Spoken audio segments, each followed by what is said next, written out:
prinsip daripada kawasan ini adalah sekali lagi utamanya adalah harmonisasi program mulai dari perencanaan dan melakukan evaluasi secara reguler supaya on track, semuanya sinkron. Banyak sekali daerah-daerah yang juga tidak sinkron. Dan ini kemudian perlu ada yang melakukan itu, yang melakukan sinkronisasi ini. Maka karena ini problem adalah tidak bisa ditangani oleh satu menteri, misalnya Menteri Bappenas sendiri, tidak bisa. Ditangani satu Menko pun tidak bisa, kita punya ada 4 Menko. Ini permasalahan-permasalahan sampah, permasalahan lalu lintas, ini lintas Menko, polusi, semua lintas Menko. Sehingga di negara ini saya kira hanya 2 saja. Kalau bicara menyelesaikan persoalan yang kompleks lintas Menko, yaitu Presiden dan Wakil Presiden. Nah, kita melihat saat itu bahwa Presiden memiliki tanggung jawab nasional. Pekerjaannya sangat luas sekali, maka perlu lebih spesifik ditangani oleh Wapres, dan ini mirip seperti yang sudah kita lakukan di Papua.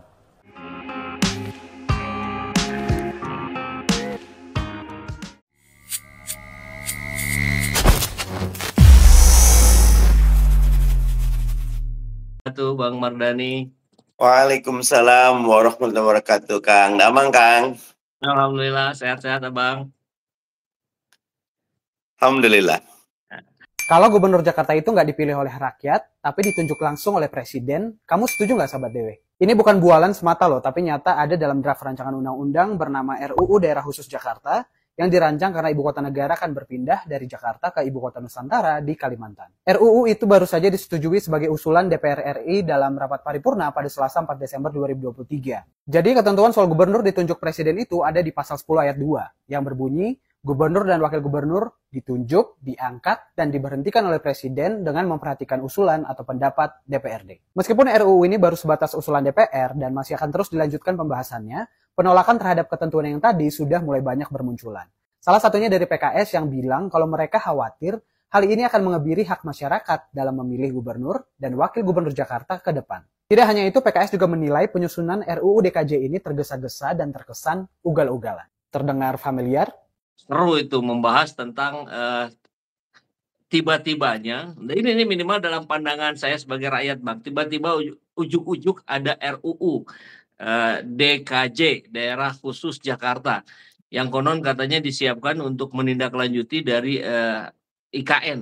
Nah, yang menarik adalah Bang Mardhani sebagai tokoh Jakarta tentu sangat tahu persis dinamika yang berkembang di sana. Kita ingin tahu ini ada apa ini, alasannya apa ini, selain tentu sekedar jawaban tadi tentang ini sekedar kelanjutan dari IKN.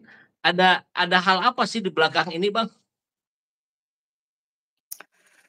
Ya, bismillahirrahmanirrahim. Yang pertama, tentu ini konsekuensi Undang-Undang 3 2022, di mana sesudah quote and unquote pendukung IKN menang ya, PKS kan kalah tuh. PKS ingin ibu kota tetap Jakarta, maka 2 tahun sejak 15 Februari 2022 harus sudah ada kejelasan status daerah khusus Jakarta. Maka dibuatlah undang-undang ini. Ini undang-undang inisiatif DPR. Tetapi agak lucu inisiatif DPR tapi mempreteli hak-hak rakyat gitu lah. Harusnya kan kalau ini inisiatif DPR dia perkuatlah hak-hak rakyat ya, karena DPR kan perwakilan rakyat ya, bukan perwakilan eksekutif gitu. Draft rancangan undang-undang RUU Daerah Khusus Jakarta atau DKJ mengatur gubernur dan wakil gubernur Jakarta akan ditunjuk hingga diberhentikan presiden dengan memperhatikan usulan DPRD. Masalah ongkos pemilihan gubernur Jakarta jadi bahan pertimbangan. Pengalaman DKI Jakarta yang membutuhkan biaya yang cukup mahal, maka sebaiknya anggaran yang besar itu digunakan untuk kesejahteraan rakyat untuk pembangunan, kata Wakil Ketua Badan Legislasi DPR Ahmad Baidowi. Ahmad Baidowi mengatakan dalam penyusunan draft RUU DKJ itu, Balik mendiskusikan kekhususan yang akan diberikan kepada Jakarta, sehingga berbeda dari daerah lainnya, khususnya dalam sistem pemerintahan. RUU DKJ yang berisi 12 bab dan 72 pasal telah disahkan menjadi usulan DPR. Pengesahan ini dilakukan saat rapat paripurna DPR ke-10 masa persidangan kedua tahun sidang 2023-2024. Sementara itu, Wakil Ketua Balik DPR Willy Aditya menyebut pembahasan RUU itu menuai catatan keras dari berbagai fraksi. Salah satunya fraksi Partai Nasdem yang tetap memperjuangkan agar gubernur dan wakil gubernur dipilih rakyat secara langsung melalui pilkada. Nah, yang menjadi kontroversi pasal 10.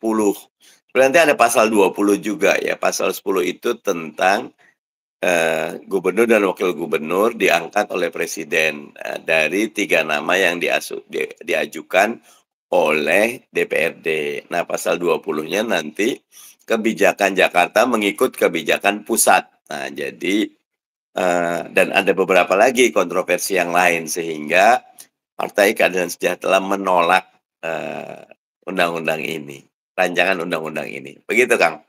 Ya, memang yang paling banyak dipermasalahkan ini di pasal 10 ayat C itu ya, bahwa gubernur Jakarta itu akan diangkat, diberhentikan dan seterusnya oleh presiden. Nah, PKS menolak, kemudian kita tahunya hanya PKS nih yang menolak. Tapi ketika diskusi di TV One tadi Golkar pun bilang kami belum menyepakati. Jadi bukan menolak tapi belum menyepakati. Nah, oke, itu barangkali dapur yang lain lah ya. Kita harus tanya ke Golkarnya.